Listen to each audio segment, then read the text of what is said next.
Hello, I am Valkyrie, a NASA robot. I live at Northeastern University in Boston. I want to welcome my new neighbor, the VideoKall Unmanned Microclinic. This is our new home, the Northeastern ISEC building in Boston. This is the Unmanned Microclinic. It's no secret that NASA's choice of Northeastern influenced VideoKall's decision to trust this university to transform the pilot clinic, seen in the following video, to a telehealth platform, a generation ahead of anything else in the marketplace.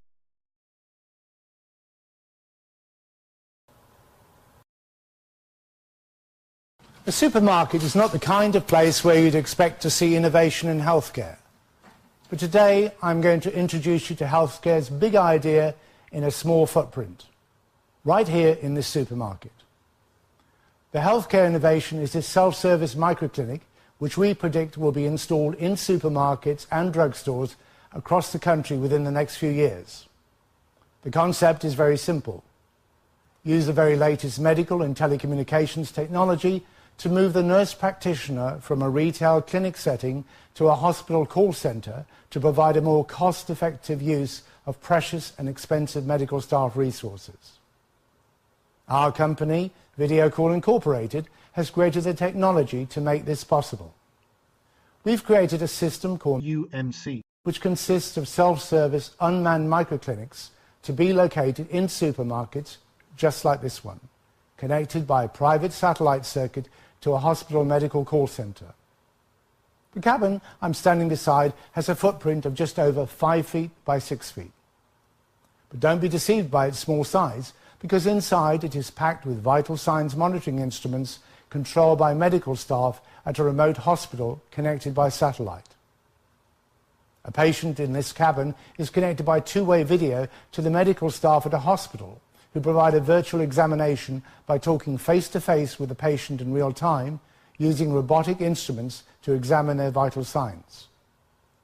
This new technology drives down the cost of primary healthcare by several magnitudes, because medical staff at the hospital are able to conduct virtual examinations one after the other across the country as patients walk in to use the medic spot cabins. Locating the medical staff at a centralised medical call centre in a hospital makes for the most efficient use of this precious resource. We expect the charge for a 10-minute virtual examination in a UMC to be as low as $40. Now I'm going to show you the UMC in operation. The cabin here beside me will connect by satellite to a nurse practitioner in a medical call centre some distance from this supermarket setting. To begin, the patient purchases a smart card from the pharmacy in the supermarket and receives a kit of disposable monitoring devices which may be required during the virtual examination. The patient walks over to the e-check-in terminal at the side of the cabin, where he inserts a smart card into a card reader and then inserts personal medical record information through the touchscreen. For the purpose of this demo, we've removed the privacy screens next to the check-in terminal, which prevents passers-by from observing personal data. The patient then stands on the scales, which measures the height and weight. The patient's medical record and body mass index is stored on the smart card. The patient removes the smart card and then walks around to the front of the cabin and pushes the smart card into the reader, which checks to see if there's sufficient money on the card to enable access to the cabin. The cabin door opens automatically. The patient removes the smart card from the reader and then enters the cabin.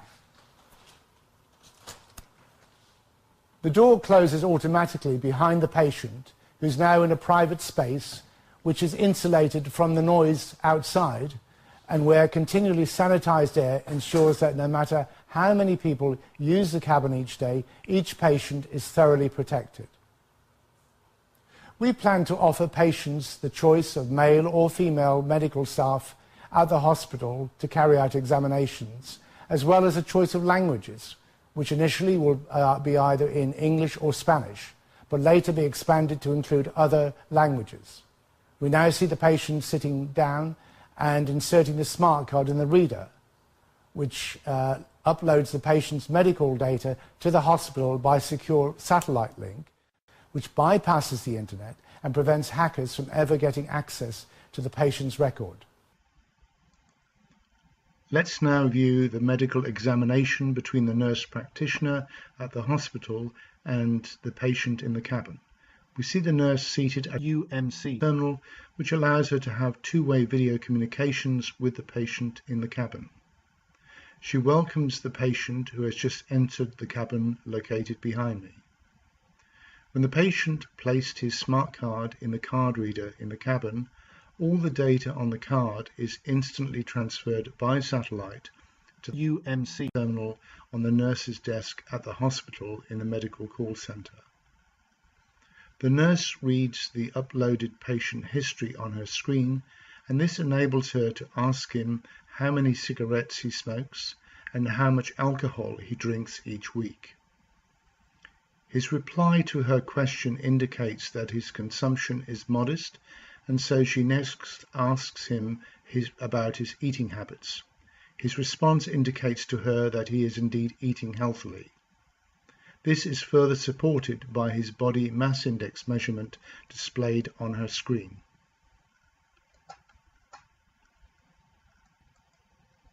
She asks the patient to place his left arm in the automatic blood pressure cuff.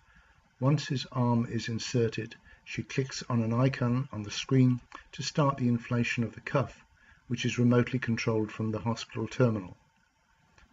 While the cuff is inflating, the nurse uses the time to ask the patient more about his family history. The patient tells her that his grandfather died of a heart attack and his mother has diabetes, and so she makes a note of this data. The nurse advises him that when the time is ready, she can deploy and retract by remote control any of the instruments for the patient to use. She also advises him that the cabin has an air sanitization system which continuously cleans pathogens from the air and surfaces.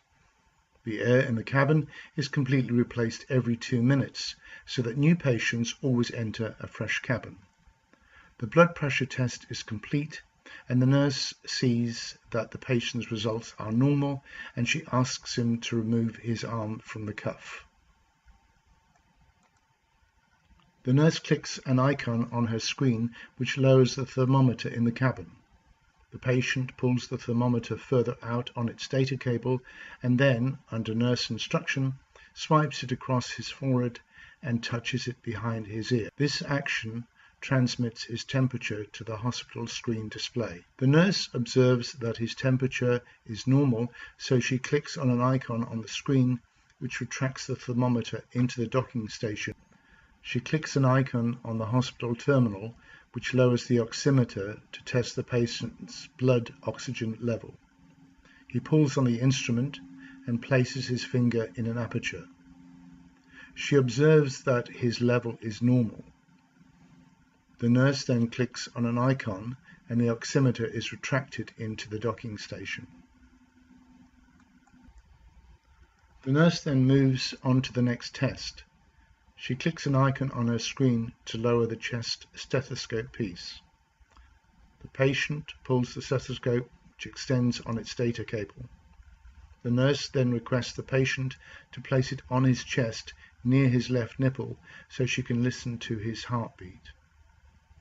She listens to his heartbeat. After a short time, she is satisfied that his heartbeat is normal. She gives the instruction for the chest stethoscope to be retracted into the docking station. The nurse now wishes to listen to the patient's lungs.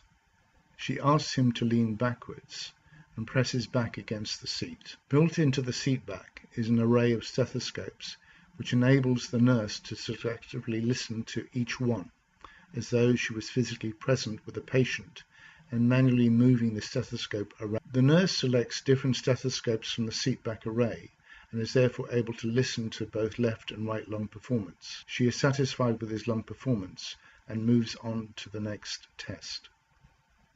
She asks the patient to remove a small disposable scalpel and test strip from the bag on the floor. Once he removes the items from the bag, She then requests he inserts the glucose test strip into the yellow socket which houses a glucose monitor. The nurse verifies on her screen that the strip has been inserted and then asks the patient to prick his finger with a scalpel. Then she requests the patient applies a small drop of blood from his finger to the end of the test strip. The patient's glucose monitor results are instantly transmitted to the terminal at the hospital, and the nurse observes that his blood sugar level is normal. The nurse has observed that from the video terminal that the patient has a wound on his arm and suggests she inspects it to see if it's healing okay. She clicks on an icon which lowers a dermoscope in the cabin.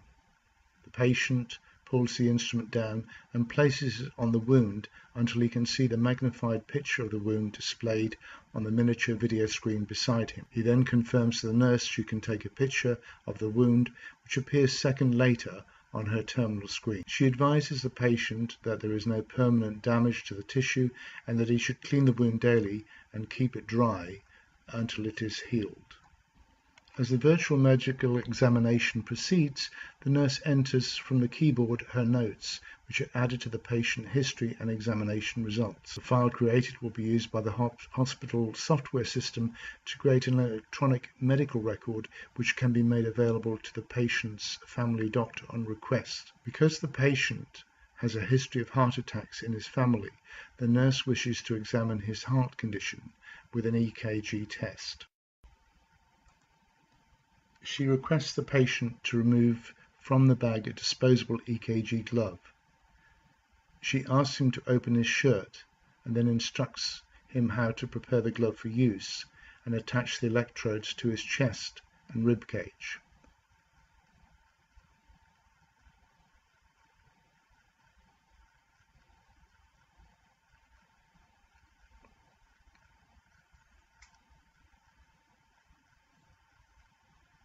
She gives him precise instructions on where to place the electrodes on his chest and rib cage until they are in the correct location.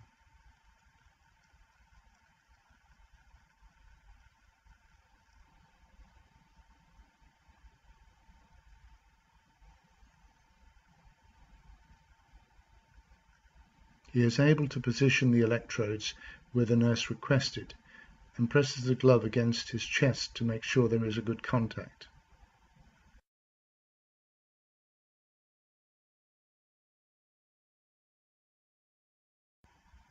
Then she asks him to connect a cable to an interface socket and the glove. This cable enables the transmission of the electrical impulses from the patient's heart via satellite from the cabin to the nurse's terminal at the hospital, where she can see a graphical display of his heart functionality. She asks him not to move while the instrument collects the data.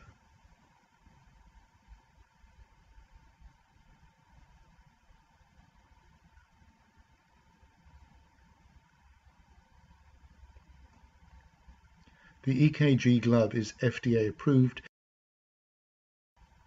The glove is unique in that it can be self-applied by the patient without any local nurse intervention.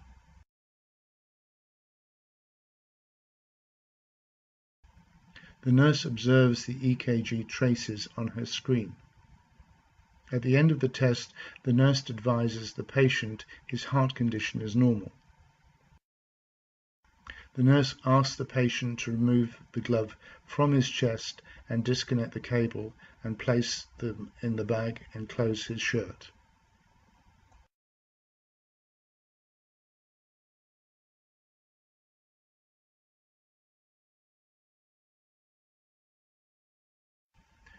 Next, the nurse asks the patient to remove from the bag a disposable blow tube and requests he inserts it into the spirometer mounted on the cabin wall next to the door. This instrument measures the air capacity in the lungs. The nurse asks the patient to breathe deeply and then exhale long and deep into the spirometer. She is able to see the results displayed graphically on a screen and advises the patient that his lungs are working normally. She asks the patient to sit down while she reviews his virtual examination results on her screen.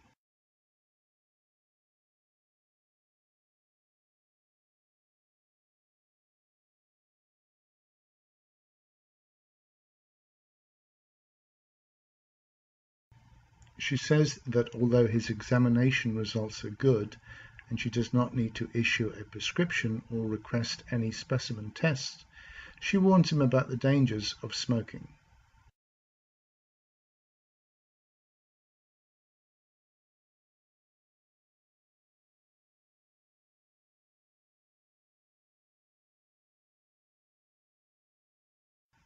The nurse thanks him for his visit and asks him to remove the smart card from the slot as the examination is complete. Then she bids him goodbye. Now removes the smart card from the reader, which closes the video link to the hospital and automatically opens the door. After the patient leaves the cabin, a ceiling-mounted camera takes a photograph of the cabin floor and compares the photo with the one taken before the patient entered the cabin.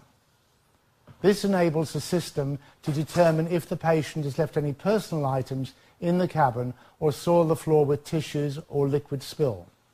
If the floor is not clean, then the system charges the patient's prepaid card a cleaning charge, which then sends an electronic message to a member of store staff to clean the cabin floor. After the patient leaves the cabin, the automated cleaning system retracts any instruments used during the examination and cleans them before the next patient enters, thereby ensuring there is no contamination between users of the cabin. VideoKall UMC is the next big idea in healthcare. The present UMC cabins throughout the country in convenient locations like supermarkets and drugstores will make it affordable for insured and non-insured patients alike to have walk-in medical examinations around the clock. VideoKall UMC will take the worry out of getting medical treatment whenever and wherever, regardless if the patient is at home or travelling.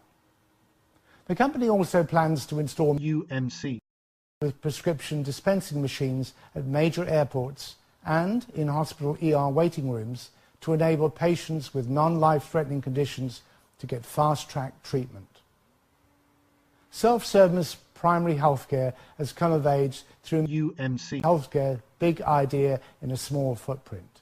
For more information, please visit VideoKall.com. Thank you for watching.